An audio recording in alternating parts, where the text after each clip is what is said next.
Wake the fuck up, sis. Today we'll be looking at the Figma number 523 V from the critically acclaimed game Cyberpunk 2077. In Night City you can become...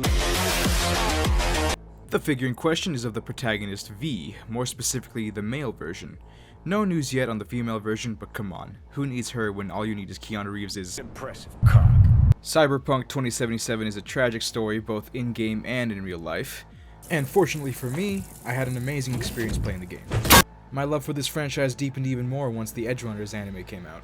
So, when I found out that Figma was set to release the dynamic duo, you're goddamn right I had to get my sweaty hands on them.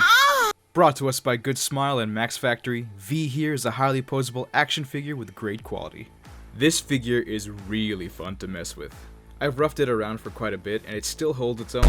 The detail on this figure is pretty nice. They didn't skip around with the buttons and the patches on the jacket. The word samurai is printed beautifully on the back of the jacket, as well as the lighting details that are found inside the collar. One thing I don't like, though, is the fact that the stand hole is right in the middle of the samurai head. As for the rest of his clothes, they did a nice job representing clothing folds throughout the entire figure. And he's wearing some sick-ass Vans! Look at that! I love how they're pulled directly from the game, too. The detail on this figure is pretty top-notch until you get to the face. His face was recreated in that 3D detailing paintwork technology.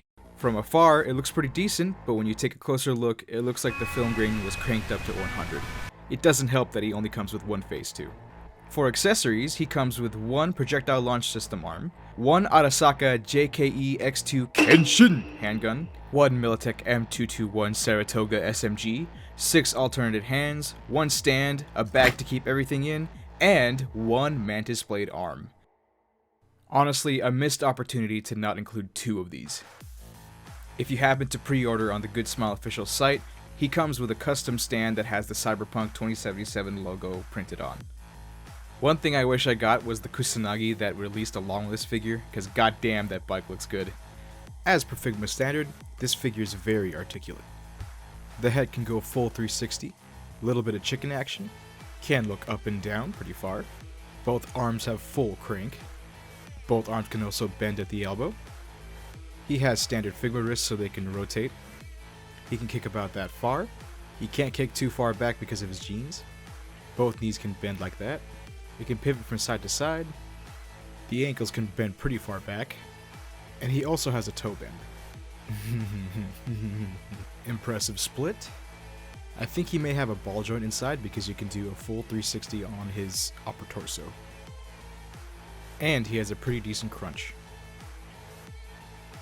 For size comparisons, here he is with 1000 Toys Master Chief, Figma Rem, and the Seance era Cerberus. I did a video on her, go check that out. Final verdict? 8 out of 10. The score could have been way higher if he had more faces and an extra Mantis Blade. Then he could go truly Cyber Psycho.